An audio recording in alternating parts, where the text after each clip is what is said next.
¿Alguna vez te has preguntado qué tan cerca estás de cruzar el límite de tu propio abismo moral? Ese punto donde el comportamiento ejemplar puede dar paso a un lado oscuro y perturbador. Un aspecto oscuro que acecha en las profundidades de la sociedad. Imagina el siguiente escenario. Estás sentado en tu escritorio, en tu lugar de trabajo, atrapado o atrapada en la monotonía del día a día, cuando de repente te encuentras en una situación donde las reglas de la decencia dejan de aplicarse. Aquí, te preguntaría, en un momento así, ¿tú seguirías siendo la persona virtuosa que crees ser o caerías en el abismo? Recuerda, las reglas de la decencia dejan de aplicarse. Y ahora, estás luchando desesperadamente, mientras te deslizas hacia una caída inevitable. Saludos, queridos compañeros de destino psicológico. Hoy, volvemos aquí, para llevarlos a una inmersión profunda en la perturbadora realidad. Y quizá, estés más cerca de lo que te imaginas, de convertirte en aquello que tanto temes. Recientemente, me encontré con una obra que capturó mi atención y sacudió cada uno de mis sentidos. El efecto Lucifer, de Philip Zimbardo. Este libro, no solo cuestiona por qué las personas buenas se vuelven malas, sino que además nos da una respuesta incómoda, casi brutal, de que el mal puede estar más cerca de ti de lo que imaginas. Pero tranquilo, que antes de que el pánico se apodere de ti, permíteme conducirte por este sombrío laberinto de la psicología humana. Abróchense los cinturones, el viaje será intenso, así que comencemos. El día de hoy, se desafía la imagen que tienes de ti mismo, mi estimado escucha. Probablemente, te ves como una buena persona, tal vez, devuelvas carteras perdidas en la calle, o dediques tu tiempo libre a trabajos voluntarios en refugios de animales, o quizá vayas a misa, pero seamos honestos. De seguro alguna vez, así sea por un momento, has llegado a ceder a una pequeña tentación, porque sabías que nadie lo notaría. ¿Alguna vez te has llevado una pluma de la oficina, has usado el wifi del vecino sin permiso, y muchas cosas más? ¿Tú lo has hecho? La pregunta no es casual. Zimbardo deja de manifiesto en su experimento con una claridad desconcertante que el mal no es una entidad distante o incomprensible. Este comienza de manera sutil, con pequeñas transgresiones que inicialmente parecen inofensivas, pero que gradualmente nos empujan por un camino peligroso. Piensa en el caso de Frederick, un hombre tal vez desconocido para ti pero cuya historia merece ser escuchada.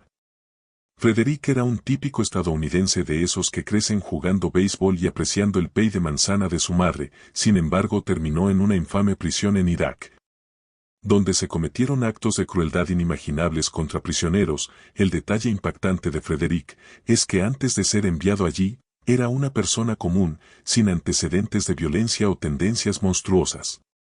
Tenía un coeficiente intelectual promedio, era mentalmente estable y profundamente patriota, pero resulta que la atmósfera lo transformó en algo que nunca imaginó ser. Y si crees que tu realidad es diferente, prepárate para un despertar nada agradable.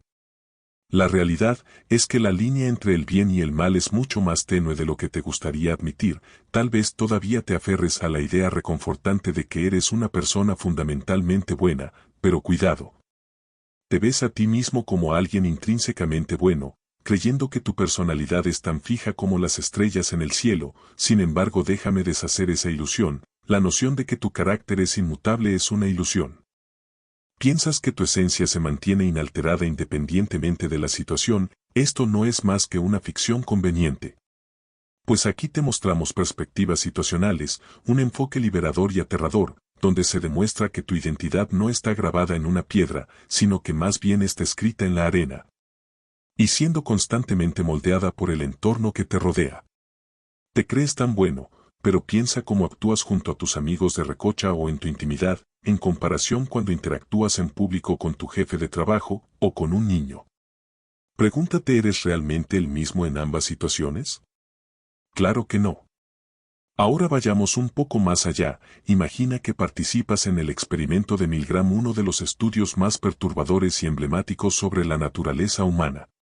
Aquí te va a tocar asumir el papel de maestro, y tu función es que debes aplicar descargas eléctricas de intensidad creciente a un alumno cada vez que cometa un error.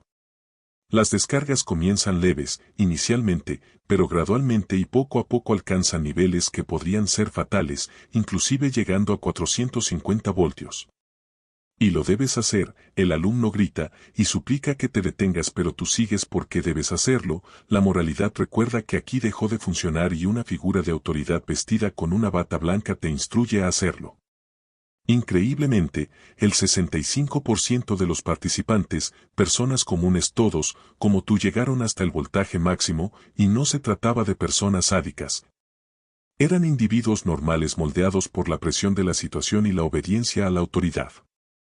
¿Crees que tú no desatarías esas descargas eléctricas? Pues te equivocas. El estudio demostró cómo una persona puede hacer cosas nefastas si las condiciones y contingencias adecuadas se lo exigen. Vemos así como Zimbardo nos advierte de manera contundente que las circunstancias adecuadas, o tal vez las incorrectas, nos pueden llevar a tener conductas que tacharíamos de inhumanas en otros contextos. Zimbardo no solo teorizó sobre esto, sino que puso sus ideas a prueba al conducir uno de los experimentos más polémicos de la psicología, el famoso experimento de la prisión de Stanford, en donde 4 estudiantes universitarios de clase media saludables y sin antecedentes de problemas psicológicos son colocados en una prisión simulada. La mitad de ellos son designados a trabajar como guardias de seguridad en esta prisión, mientras que la otra mitad asumen el rol de prisioneros. Por su parte, los guardias reciben uniformes, porras y gafas oscuras que ocultan sus ojos, buscando ocultar sus rasgos de alguna manera, buscando deshumanizar que sea el rol el que actúe. Los prisioneros, por su parte, son despojados, desinfectados, y comienzan a ser identificados por números, perdiendo su identidad.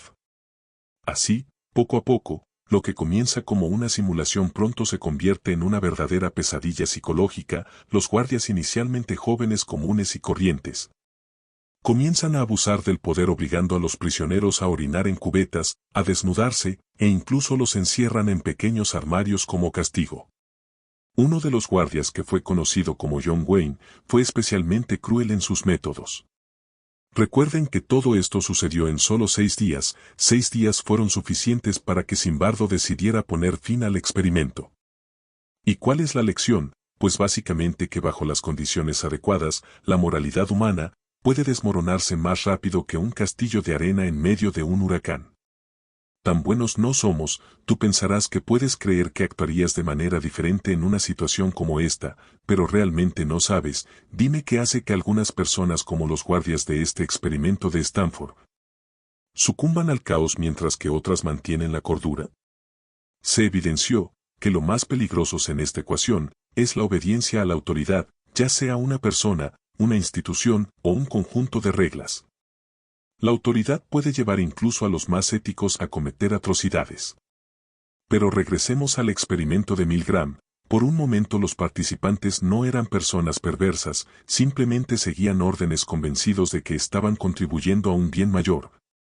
Esta tendencia a la obediencia no comenzó con Milgram, y ciertamente no terminó ahí. Basta recordar la trágica masacre de Johnstown. Jim Jones, un líder carismático que inicialmente predicaba ideales utópicos, gradualmente se convirtió en un tirano y sus seguidores no notaron la transformación, confiaban en él y lo obedecían, hasta el momento en que se les ofreció con cianuro. Más de 900 personas murieron ese día, no porque fueran malas, sino porque eran obedientes. Así que aquí te va una pregunta para reflexionar: ¿cuántas veces has seguido una orden no porque creías que era la decisión correcta, sino porque simplemente era el camino más fácil? Pregúntate, ¿con qué frecuencia desafías a las autoridades a tu alrededor, o solo presumes que saben lo que es mejor? Tal vez, querido amigo, sea hora de empezar a hacerte esas preguntas incómodas, antes de que te encuentres hundiéndote hasta el cuello en un pantano moral. Pero el problema con la autoridad no termina ahí. El viaje hacia el mal tiene otro cómplice furtivo: la pérdida de la responsabilidad personal. Imagínate en el experimento de Milgram tu mano flotando sobre el botón aumentando el voltaje mientras el alumno en la sala contigua grita de dolor, pero no tienes que preocuparte. Después de todo, el hombre de bata blanca dijo que él asumiría toda la responsabilidad. Entonces, si algo sale mal, la culpa no es tuya, ¿no es así? Este fenómeno, conocido como desindividuación, es un terreno increíblemente peligroso. Es el mismo mecanismo que hace que las personas en multitudes usen máscaras, los soldados vistan uniformes y los agresores virtuales se oculten detrás de perfiles anónimos. Cuando crees que tus acciones no pueden ser rastreadas hasta ti, es aterradoramente fácil abandonar los frenos de la moralidad, y tú no eres la excepción. Zimbardo realizó un experimento práctico para demostrar esto de manera impactante. Él dejó un coche abandonado en el Bronx, un lugar donde el anonimato reina, y en pocas horas el coche fue completamente destruido y saqueado.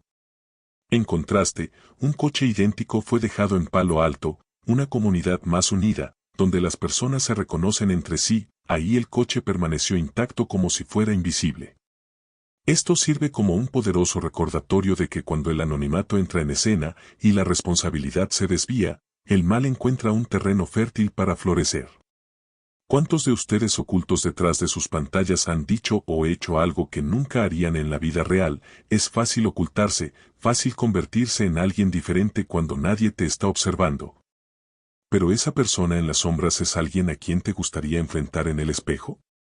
Además de esto, existe el factor de la deshumanización, el golpe final contra la empatía. ¿Cómo se logra que una persona cometa atrocidades contra otra?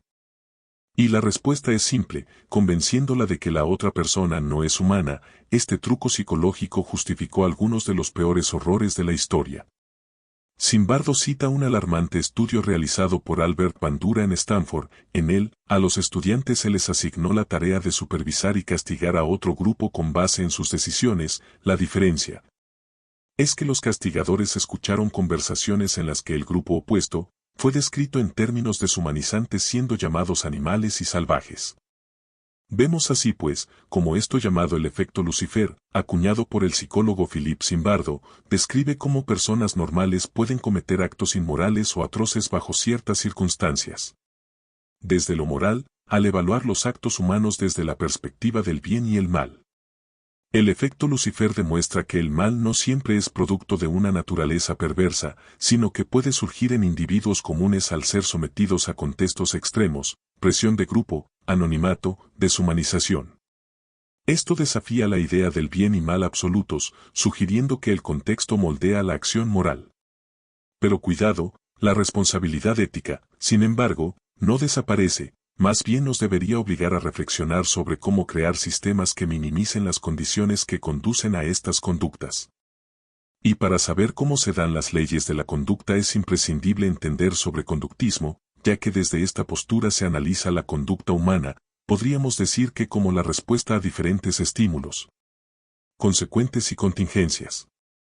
En este marco, el efecto Lucifer muestra que el comportamiento está profundamente influenciado por reforzadores externos como la autoridad, la obediencia y la dinámica de poder. El experimento de Zimbardo en la prisión de Stanford, por ejemplo, evidencia que el condicionamiento ambiental puede transformar la conducta y anular o habituar al contexto la autorregulación moral. La conclusión aquí es que las contingencias del entorno pueden moldear o distorsionar la ética personal, sin lugar a dudas. Por su lado, desde una óptica de la filosofía de la ciencia, exige un análisis crítico sobre los métodos y conclusiones de estudios científicos. El efecto Lucifer plantea dilemas epistemológicos sobre cuán replicable o ético es estudiar el mal humano en contextos artificiales. Pero no solo esto, este estudio desafía el determinismo biológico, el cual atribuye el mal a la naturaleza humana, al mostrar que el entorno juega un papel fundamental en la aparición de conductas malévolas. Filosóficamente, esto resalta la necesidad de un enfoque interdisciplinario que integre ética, ciencia y política para comprender y prevenir fenómenos como el mal sistémico. El efecto Lucifer, como fenómeno psicológico y social, plantea interrogantes fundamentales para la filosofía de la ciencia, especialmente en relación con el estudio del mal, la naturaleza humana y los límites éticos de la investigación. Históricamente, la filosofía de la ciencia ha debatido si fenómenos como el mal pueden estudiarse de manera científica o si trascienden la objetividad empírica. El mal, entendido como un fenómeno moral y cultural, puede parecer subjetivo y difícil de cuantificar. Sin embargo, estudios como el experimento de Zimbardo, prisión de Stanford, y el de Milgram, obediencia a la autoridad, han demostrado que es posible investigar los factores situacionales y sociales que lo desencadenan. Desde esta perspectiva, el efecto Lucifer invita a considerar cómo la ciencia puede abordar problemas éticamente complejos sin reducir el mal a una mera consecuencia del entorno o a un determinismo biológico. Aquí surge una pregunta clave: ¿es el mal una característica inherente de la condición humana o un constructo emergente de sistemas sociales específicos? La filosofía de la ciencia, en este caso, sugiere que debemos evitar explicaciones reduccionistas. En lugar de atribuir el mal a fuerzas únicas, como la biología o el entorno, se requiere un marco interdisciplinario que abarque la psicología, la sociología, la ética y la neurociencia. Pero claramente, para tener un rigor de conocimiento basado en la ciencia, se debe examinar la objetividad y los límites del conocimiento humano. En el estudio del efecto Lucifer, esta cuestión se vuelve crucial. Los experimentos que exploran el mal enfrentan desafíos epistemológicos, como por ejemplo el sesgo del observador. Los investigadores, al analizar el mal, llevan consigo juicios éticos y valores culturales que pueden influir en su interpretación. Por ejemplo, ¿en qué medida el diseño del experimento de Zimbardo refleja más las creencias del investigador que la realidad del comportamiento humano? La replicabilidad, la naturaleza situacional del mal hace que estos experimentos sean difíciles de replicar en diferentes contextos históricos y culturales. La filosofía de la ciencia pregunta: ¿podemos generalizar las conclusiones de estos estudios, o están limitadas a condiciones específicas? La interpretación causal nos dejaría pensar que aunque los experimentos señalan al entorno como un factor clave en el surgimiento del mal, esto no significa que sea el único. La interacción entre disposiciones individuales, biología, personalidad y factores situacionales sigue siendo un área abierta a debate. Y esperamos que nos dejes en los comentarios qué opinas sobre cuál es el origen del mal. Este video sobre el efecto Lucifer va llegando a su fin, el cual plantea dilemas éticos profundos sobre el diseño de experimentos. El experimento de Zimbardo, por ejemplo, ha sido criticado por el daño psicológico infligido a los participantes y por la aparente falta de supervisión ética durante su ejecución. Esto plantea preguntas esenciales. ¿Hasta qué punto es aceptable manipular situaciones para estudiar el mal? Si bien los resultados han sido valiosos, el costo ético puede ser inaceptable según estándares modernos. ¿Es ético provocar el mal para entenderlo? Este dilema conecta con el principio kantiano de que las personas no deben ser tratadas como medios para un fin, incluso si el fin es la búsqueda del conocimiento. Pero recuerda, déjanos tus opiniones acerca de este tema. Muchas gracias por escucharnos, hasta la próxima.